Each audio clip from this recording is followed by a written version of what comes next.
In diesem Video zeige ich euch, was genau eine Eckenzange ist und wie ihr sie richtig anwendet, um die Nagelecken an euren Fußnägeln zu kürzen.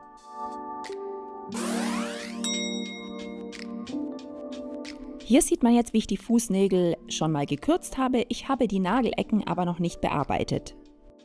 Beim Schneiden der Fußnägel ist es sehr wichtig, dass die Nagelecken nicht spitz bleiben, aber sie auch nicht zu weit herausgeschnitten werden, sondern sie dürfen immer nur minimalst abgerundet werden.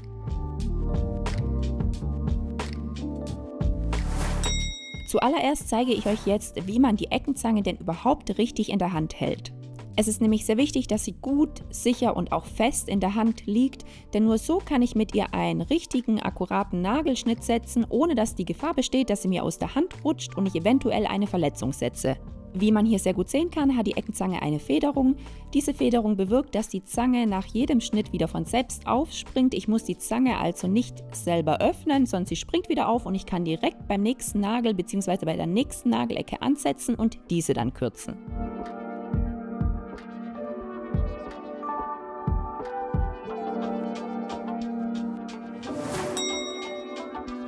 Die Eckenzange hat wirklich eine sehr feine Spitze und damit kann ich tief in den Nagelfalz reinfahren und auch Ecken entfernen, die beispielsweise sehr tief unten sitzen und stören oder eingewachsen sind. Die Zange kann ich natürlich beidseitig benutzen, hierzu muss ich sie einfach nur einmal in der Hand drehen. Hier sieht man jetzt noch einmal sehr gut, wie ich die Eckenzange in der Hand halte und wie ich sie später auch benutzen werde. Und je nachdem, welche Seite vom Nagel ich dann jetzt schneide, muss ich die Eckenzange während dem Nagelschnitt einmal in der Hand drehen, so wie ich es euch hier jetzt zeige. Das werdet ihr jetzt später auch noch sehen, wenn ich die Nagelecken dann entsprechend bearbeite. Ich setze jetzt mit der Eckenzange an der ersten Nagelecke an und runde diese ganz leicht ab. Ich denke, der eine oder andere wird sich jetzt wundern und sich denken, was, die erste Nagelecke ist schon fertig. Aber es ist tatsächlich so, dass Nagelecken ja nicht herausgeschnitten werden dürfen und sie dürfen auch nicht zu stark abgerundet werden.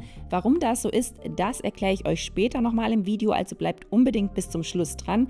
Es besteht nämlich die Gefahr bei abgerundeten oder abgeschnittenen Nagelecken, dass diese später in das Gewebe einwachsen können und ihr dann Probleme mit einem eingewachsenen Nagel habt. Daher ist es auch so wichtig, die Nagelecken so zu bearbeiten, wie ich euch das jetzt in diesem Video zeige.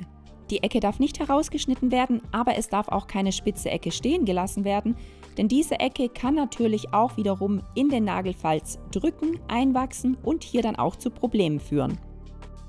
Und damit eben nicht zu viel Material von der Nagelecke entfernt wird, ist es wichtig, die entsprechenden Instrumente zu verwenden, in diesem Fall die Eckenzange. Die Eckenzange hat nämlich im Gegensatz zu anderen Nagelzangen diese sehr feine Schneide und mit der kann ich die Nagelecken nämlich super präzise bearbeiten und wirklich wenig Nagelmaterial entfernen. Wie man hier sehen kann, runde ich die Ecken wirklich nur minimal ab.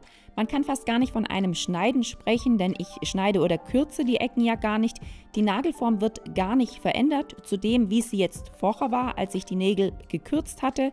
Die Nagelform bleibt eigentlich identisch. Wie gesagt, die Nägel runde ich nur seitlich an den Ecken minimal ab, damit sie hier eben keine Probleme verursachen.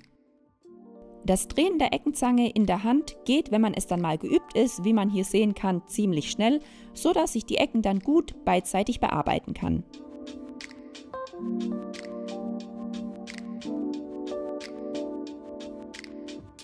Die Ecken sind jetzt auch fertig bearbeitet. Wir nehmen jetzt nochmal den Eckenheber zur Hand, den ich euch vorher gezeigt habe, fahren bei jedem Zeh beidseitig in den Nagelfalz, schauen uns die Ecken an und schauen dann auch, ob wir eventuell noch irgendwo nacharbeiten müssen. Der Eckenheber ist ein super wichtiges Instrument, denn wenn ich mit diesem durch den Nagelfalz fahre und irgendwo hängen bleibe, dann weiß ich, hier ist die Ecke noch definitiv zu spitz und hier muss ich die Ecke auch nochmal korrigieren. Wenn ich mit dem Eckenheber arbeite, dann nehme ich sehr gerne, wie jetzt auch hier, einen kleinen Zellstofftupfer zur Hand. Beim Eckenheber ist es so, dass wenn ich durch den Nagelfalz und unter dem Nagel durchfahre, lösen sich auch gerne abgestorbene Hautschüppchen oder Hornhaut und diese kann ich dann auf dem Tupfer abstreifen. Ich habe jetzt hier durch den Eckenheber noch die ein oder andere Stelle entdeckt, an der es beim Durchfahren ein bisschen gehakt hat. Deswegen nehme ich jetzt hier nochmal die Eckenzange zur Hand und arbeite diese Stellen nochmal nach.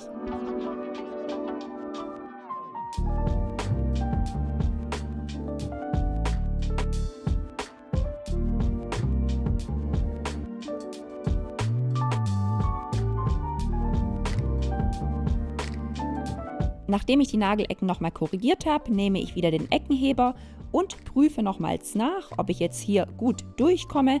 Wie ich sehen kann, passt jetzt hier alles und somit ist der Nagelschnitt auch fertig. Hier möchte ich euch nochmal verdeutlichen, warum eine Eckenzange so gut ist. Das ist eine normale Nagelzange, auch Kopfschneider genannt. Dieser ist dafür da, um die Nägel zu kürzen. Hier sieht man, wenn ich diesen Kopfschneider an der Nagelecke ansetze, dass ich einfach zu viel Nagelmaterial von der Ecke entferne. Also ich schneide eine zu große Ecke weg. Ganz besonders gut sieht man das am kleineren Zehennagel. Wenn ich jetzt hier beispielsweise am großen Zeh eine Nagelecke herausgeschnitten habe, kann das zu Problemen führen. Wenn ich beispielsweise Socken und Schuhe anziehe, dann werden meine Zehen, wie man hier sehr gut sehen kann, zusammengedrückt. Ganz besonders drückt dann der zweite Zeh auf die Ecke vom großen Zeh.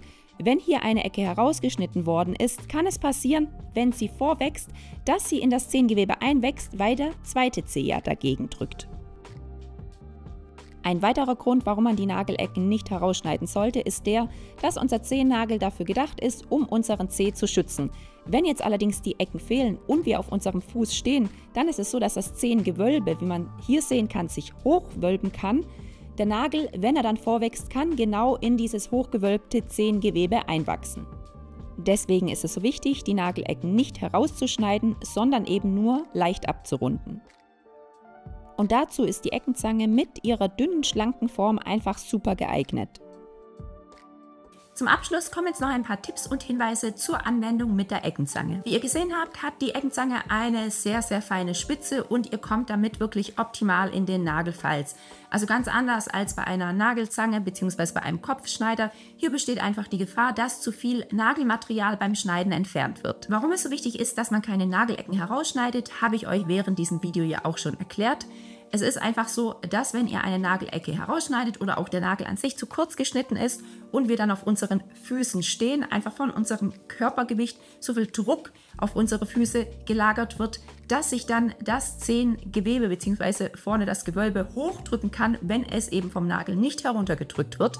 Und wenn es sich hochwölbt und der Nagel bzw. die Nagelecke, die man herausgeschnitten hat, irgendwann vorwächst, dann stößt diese Nagelecke genau an das hochgewölbte Zehengewebe an und kann einwachsen.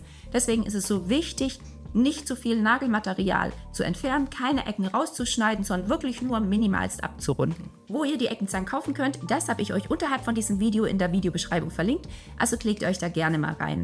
Ich habe euch auch noch eine spezielle Eckenzange aufgelistet für Diabetiker. Bei Diabetikern ist es ja so, dass man ganz besonders aufpassen muss, dass man keine Verletzung setzt und es ist teilweise auch so, dass die Haut sehr dünn und empfindlich ist. Deswegen gibt es für Diabetiker auch spezielle Eckenzangen. Diese haben eine leicht abgerundete Spitze. Falls noch Fragen da sind, dann schreibt sie mir doch gerne in die Kommentare. Und ich freue mich natürlich auch über ein Abo und einen Daumen nach oben. Und ich hoffe, wir sehen uns im nächsten Video wieder. Bis dann. Tschüss.